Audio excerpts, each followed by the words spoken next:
விருதுநகர் மாவட்டம் காரியாபட்டியில் கல்குவாரி வெடி விபத்து தொடர்பாக வழக்கு பதிவு செய்யப்பட்டுள்ளது. கூடுதல் விவரங்களை செய்தியாளர் பிரசன்னாவிடம் கேட்கலாம். பிரசன்னா, கல்குவாரி வெடி விபத்து தொடர்பாக என்னென்ன பிரிவுகளின் கீழ் வழக்கு பதிவு செய்யப்பட்டுள்ளது? அருணா, விருதுநகர் மாவட்டம் காரியாபட்டி அருகே இருக்கக்கூடிய ஆவியூர் பகுதியில் இன்று காலை நடைபெற்ற கல்குவாரி வெடி விபத்தில் 3 பேர் பரிதாபமாக உயிரிழந்தனர். இந்த சம்பவம் குறித்து விருதுநகர் காவல் கண்காணிப்பாளர் ஒரஸ்கான் அப்துல்லா பேட்டி வைத்திருக்கிறார். அதில் அவர் கூறியது என்னவென்றால், இந்த பயங்கர வெடி விபத்தில் அந்த கல்குவாரியுடைய உரிமையாளர்கள் சேதுராமன் மற்றும் ராஜ்குமார் ஆகியோர் மீது 4 பிரிவின் கீழ் வழக்கு பதிவு செய்யப்பட்டிருக்கின்றன. இதில் முதற்கட்டமாக சேதுராமன் கைது செய்யப்பட்டிருக்கிறார். அதாவது வெடிப்பொருட்களை அஜாக்கிரதையாக வைத்திருந்தது, அதே போல் உயிருக்கு ஆபத்து விளைவிக்கக்கூடிய விஷயங்களை தொழிலாளர்கள் இருந்து ஈடுபடுத்தியது உள்ளிட்ட 4 பிரிவுகளுக்கு கீழ் வழக்கு பதிவு செய்யப்பட்டிருக்கின்றன.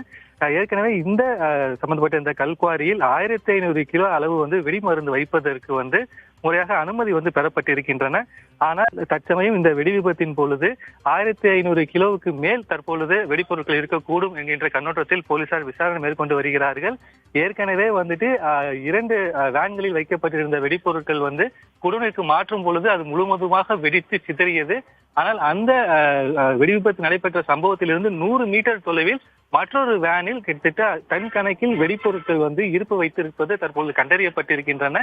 எனவே விதிக்கு மீறி, அதாவது இந்த காரியாபட்டி சுற்று வட்டார பகுதியில் இருக்கக்கூடிய மற்ற கல்குவாரிகளுக்கு, அதாவது வெடிப்பொருட்கள் இருப்பு வைக்க அனுமதி இல்லாத அந்த கல்குவாரிகளுக்கு இங்கே இருக்கக்கூடிய இந்த அனுமதி பெற்ற இந்த கல்குவாரியிலிருந்து தேவைப்படும் பொழுது வெடிப்பொருட்களை கொண்டு சென்று அங்கே வெடித்து தருவது ஒரு டீலர்ஷிப்பாக இவர்கள் தற்பொழுது இங்கே பணியாற்றி வருகிறார்கள். இதற்கும் அனுமதி இருக்கிறதா என்கின்ற விஷயத்தை தற்பொழுது இவர்கள் விசாரணை மேற்கொண்டு வருகிறார்கள்.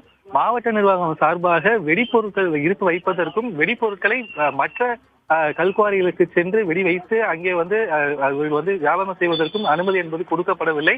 இருந்த போலும் சென்னையில் இவர்கள் வெடிப்பொருட்கள் வைப்பதற்கு மட்டும் அனுமதி வாங்கியிருக்கிறார்கள்.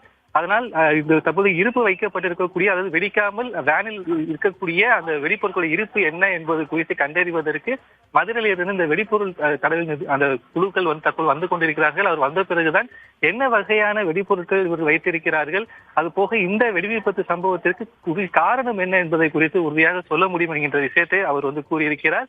இந்த வெடி விபத்தில் விதிமீறல் இருப்பது உறுதி செய்யப்பட்டால் நிச்சயமாக அடுத்தடுத்து இந்த கல்குவாரி தொடர்புடைய ஒப்பந்ததாரர்கள், மேற்பார்வையாளர்கள் அனைவரும் மீதும் வழக்கு பதிவு செய்யப்பட்டு கைது செய்யப்படுவார்கள் என கூறியிருக்கிறார். தற்சமயம் இந்த கல்குவாரியுடைய உரிமையாளர்கள் மீது 2 பேர் மீது 4 பிரிவின் கீழ் வழக்கு பதிவு செய்யப்பட்டு சேதுராமன் என்பவர் தற்போது கைது செய்யப்பட்டிருக்கிறார். காரியாபட்டியில் கல்குவாரியில் பயங்கர வெடி விபத்து ஏற்பட்டது. அதனைத் தொடர்ந்து 4 பிரிவுகளின் கீழ் தற்பொழுது வழக்கு பதிவு செய்யப்பட்டுள்ளது. உங்களுடைய தகவலுக்கும் நன்றி பிரசன்னா.